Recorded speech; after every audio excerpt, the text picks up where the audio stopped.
นะคะซึ่งต้องบอกว่าครอบครัวที่เราจะคุยด้วยต่อไปนี้ เป็นครอบครัวที่เจอกับการป่วยมาแทบทุกรูปแบบเลยนะคะ ขอต้อนรับพ่อรองแล้วก็ยุ้ยค่ะ สวัสดีค่ะ สวัสดีค่ะ สวัสดีค่ะ ก็แม่พิมก็ป่วย ใช่ พ่อรองก็ตอนนี้ก็ไม่ ก็ ค่อย เคย แข็งแรง ป่วย ใช่ไหม ตอนนี้แข็งแรงแล้ว แต่เคยป่วย แล้วก็ ค่ะ ยุ้ยก็มีเป็นโรคภูมิแพ้ ค่ะยุก็จะมีเล็กๆน้อยๆภูมิแพ้ไมเกรนอะไรก็ไปเรื่อย แต่มันก็คือแบบกวนใจเราอะ อือหือแล้วมาย้อนถึงตอนที่พ่อรองป่วยหน่อยดีกว่า ตอนนั้นที่ป่วยหนัก คือต้องบอกว่าจริงๆ แล้วพ่อเป็นคนแข็งแรงนะ ค่ะ คือพ่อเนี่ยจะตะเวนไปเรื่อย ติดเพื่อน จริงเชื่อ เพื่อนลากไปไหนก็ไป อืม ที่ไอ้ดื่มนะดื่มนิดหน่อย ค่ะ แต่ว่าสนุกชอบเป็นคนช่างคุยไง อ๋อ เล่นโจ๊กก็แยะคุยเพื่อนก็ชอบ ก็ไปตลอด เพราะเราถือว่าเราแข็งแรงไปไหนก็ไป ก็มีอยู่วันหนึ่งเอ๊ะทำไมฉันมันเหนื่อย อืม เมื่อก่อนไม่เคยเหนื่อยขนาดนี้ อยู่ๆมันเหนื่อย เดินไปนิดก็เหนื่อยทำอะไรก็เหนื่อย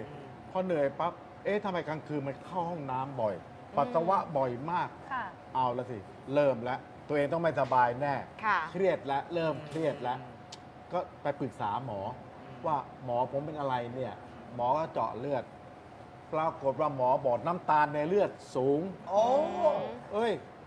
ก็เบาหวานนะสิ เคยเป็นมาก่อนไหมพ่อ ไม่เคยดิ ไม่เคยรู้มาก่อน ชีวิตไม่เคยเป็นอะไรเลย โอ้ ถึงได้มั่นใจเชื่อใจว่าตัวเองเนี่ยแข็งแรง เออ สุดท้ายพอหมอบอกเป็นเบาหวาน มันเป็นโรคที่เรากลัวที่สุดไง เพราะ ค่ะ เป็นเบาหวานปั๊บโรคหัวใจก็จะมาความดัน ค่ะ จะมาไขมันมันจะมาหมดอ่ะแล้วก็เริ่มเครียดแล้วจากที่เคยกลับมาเล่นกันหลานหยอกล้อหลาน เริ่มไม่เครียดไม่คุยด้วยแล้ว กลับเข้าห้อง แต่ก็ทำงานนะ ยังทำงานอยู่ ก็ไปทำงานมีอยู่วันรู้ว่าไม่ไหวแล้ว เขาบอกคัดสุดท้าย พ่อไหวหรือเปล่าบอกโอ้ยสบาย ก็จนหมดคัดอ่ะเพราะเขาสั่งคัดล้มตึงเลยนะ โอ้โห ค่ะ หมดสลบไปเลย กลางกองถ่ายล้มลงไปเลยก็ลุกไม่ได้เขาต้องหามขึ้นมานอนบนตรงศาลา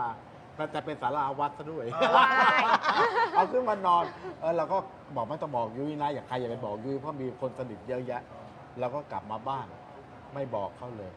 เขาก็ไม่รู้เรื่อง อีก2 วันต่อมาย่าพ่อไปทำงานเสร็จกลับมาแล้วเห็นเขานั่งกันอยู่หน้าบ้าน เอาละเว้ยทำไงเด็กท่านก็จะไม่ไหวแล้วนะ อืม เดินเข้ามาพอลงมาปั๊บมือเท้าข้างฝาแล้วไม่ไหวมันจะล้มแล้วไงยุ้ยเขาเห็นท่าไม่ดีบอกพ่อไปโรงพยาบาลเถอะแล้วก็บอกไปโรงพยาบาลไม่ได้ยังมีงานอยู่เขาบอกงานเงินเดี๋ยวหนูเคลียร์ให้ ก็ต้องตัดสินใจไปโรงพยาบาลเพราะมันไม่ไหว ค่ะ ไปถึงโรงพยาบาลหมอก็จับทำทีจีสแกน โอ้ ทำ MRI ค่ะ ทำหมดทุกอย่างเลย เบาหวานมาเต็มแล้ว อืม ครบ ครบเครียดเลย โอ้ นอนก็ไม่หลับอะไรก็ไม่หลับตอนที่เครียด หมอให้ยามากินนะ เป็นกรรมเลยก้องเอ้ยอย่างกับลูกกวาดอ่ะ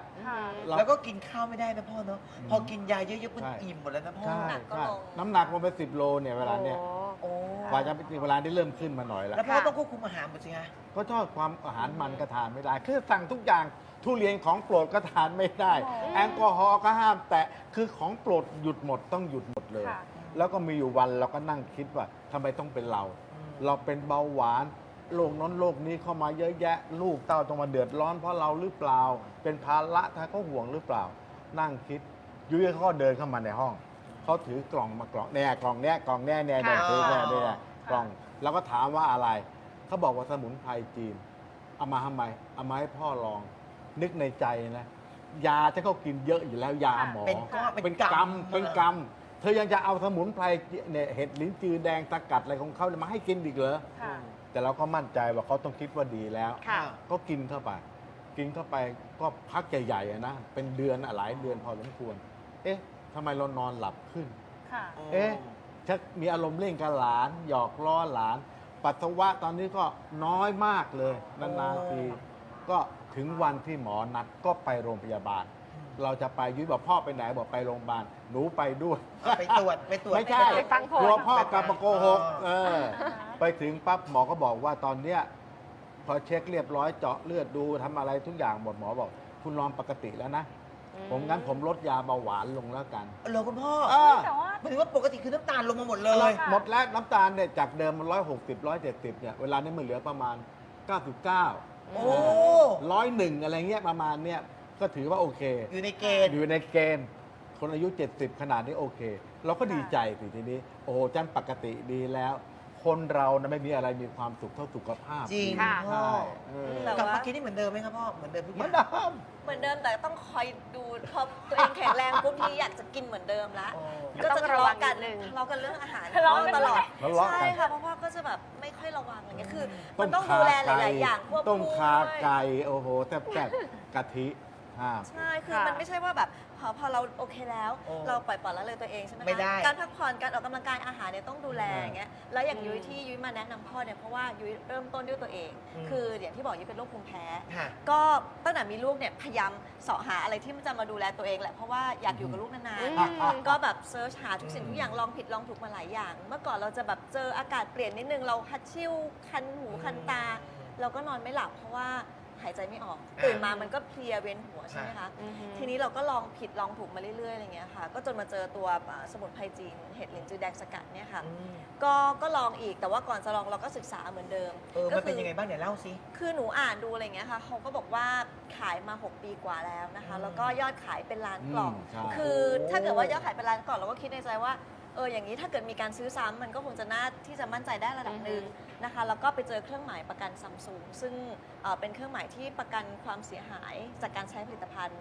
เราก็เลยรู้สึกว่าโอเคถ้างั้นเราลองได้ อือฮึ ก็ลองกับตัวเองมาสักพักหนึ่งค่ะหลายเดือนอยู่เหมือนกันนะคะก็เริ่มสังเกตตัวเอง เออ ว่าแบบพออากาศเปลี่ยนฝนตกหรืออะไรอย่างเงี้ยนะคะ เราเริ่มเหมือนเพื่อนๆเริ่มเหมือนคนปกติ ไม่เป็นภูมิแพ้ไม่เป็นอะไรแล้ว ไม่ค่อยเห็นอาการของตัวเอง แล้วก็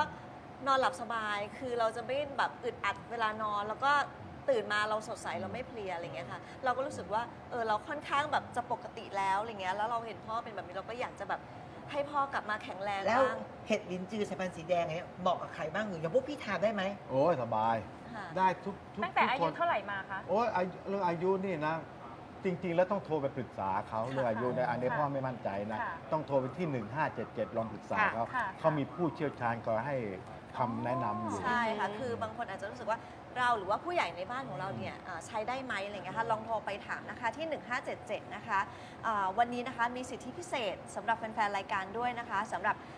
30 ท่านที่โทรเข้ามานะคะ รับส่วนลด 40%นะคะ ยังไงลองโทรไปที่ 1577 นะคะ จะมีผู้เชี่ยวชาญคอยให้คำปรึกษาอยู่ค่ะ อืมพี่อยากรู้อย่างยุ้ยมันช่วยด้านไหนบ้างที่หนูศึกษามา คือสำหรับหนูคือหนูก็จะศึกษาแบบทั่วๆไปเนี่ยในสิ่งที่หนูกับพ่อเป็นอะไรอย่างเงี้ยค่ะ อืม แต่ว่าแต่ละคนเนี่ยเป็นอะไร มันไม่เหมือน อย่างเงี้ย กัน ก็อยากให้ปรึกษาผู้เชี่ยวชาญ ปรึกษา ดีกว่าอะไรเงี้ยค่ะแต่หลักๆก็คือเหมือนกับว่ายูรู้สึกว่าพอเราใช้แล้วเรารู้สึกเราพักผ่อนแล้วเราเต็มที่ตื่นมาแล้วเราสดใสอะไรเงี้ยค่ะ เนี่ยประสบการณ์จริงเลยนะพ่อเนอะ ใช่ แต่พ่อก็น้ำตาลสูง ตอนนี้ไม่สูงแล้ว ไม่ ตอน ลด นี้ ละ เลี่ย ลงมาแล้ว เลี่ย แต่ก็ยัง แข็ ต้อง งแรง คุม ต้องคุม ต้องคุม ทุเรียน ค่ะ ต้องแตะห้ามแตะทุเรียน บางเรื่องแค่ปลาช่อนทอดกับไม่ทอด โอ้โห เนี่ยทะเลาะกัน เล แท ย บตาย ไอเราอยากกินปลาช่อนอ่ะปลาช่อนทอดสับลงทุนไปซื้อปลาช่อนมาตู้ขนาดนี้ ห้ามทอด บอกพ่ออะไรจะทอดกินไม่ได้ห้าม คือเราดูแลพ่อมาตลอดเราเห็นพ่อมาตลอดจนแบบหาอะไรที่แบบมาช่วยดูแลพ่อแบบนี้แล้วถ้าพ่อยังกินตามใจอย่างเงี้ยแล้วพ่อกลับไปเป็นเหมือนเดิมเราก็รู้สึกแบบคนที่เป็นลูกอ่ะมันไม่มีความสุขเวลาเห็นพ่อ ซึ่ง ไม่ส ซึ่ง บาย ตอนนี้เรียกได้ไหมว่ายุ้ยเป็นเหมือนหัวหน้าครอบครัว ดูแลพ่อแม่สามีลูก ยูว่าไม่ได้เป็นหัวหน้าครอบครัวเพราะครอบครัวเราอ่ะผัดกันเป็นหัวหน้ามา ใช่ ตั้งแต่สมัย อืม นานแล้วค่ะ คือใครยังไงก็ดูแลกันมาตลอดอะไรเงี้ยค่ะ ทุกสิ่งทุกอย่างมัน ค่ะ ไม่ใช่หน้าที่อะเนาะมันก็คือ ค่ะ ต้องทำอะไรเงี้ย ถ้าเกิดตอนนี้อยากรู้ข้อมูลทำไงบ้างยุ้ย โทรไปสอบถามนะคะที่ 1577 นะคะ วันนี้มีสิทธิพิเศษนะคะสำหรับ 30 ท่านนะคะ รับส่วนลด 40%นะคะ ยังไงโทรไปอีกทีนะคะ 1577 นะคะ มีผู้เชี่ยวชาญคอยให้คำปรึกษาอยู่ค่ะ คือไงว่าถ้าเกิดอยากรู้ว่าเป็นอย่างนี้อย่างนี้ทานได้ไหมอย่างนี้มี ค่ะ ปัญหาอะไรไหมก็โทรไปปรึกษา ใช่ เพราะว่าจริงๆแล้วเนี่ยแต่ละคนก็ไม่เหมือนกัน ใช่ ร่างกาย ไหม ของแต่ละคนไม่เหมือนกันหากว่าเกิดว่าคุณไม่แน่ใจนะคะ หรือกับท่านผู้ชมท่านใดที่อยากจะรับประทานให้โทรไปที่ 1577 นะคะ 30 สายแรกนะคะ รับส่วนลด 40%ทันทีค่ะ หรือแอดไลน์ไปที่ 1577 ช็อปนะคะ อยากจะบอกว่าร่างกายของคนเราไม่เหมือนกัน เพราะฉะนั้นถ้าเกิดคุณอยากรับประทานก็ต้องให้โทรไปสอบถามข้อมูลของตัวเองนะคะ ค่ะ งั้นวันนี้ขอบคุณนะคะพ่อรอ จ้า ขอบคุณยุ้ยนะคะ จ้า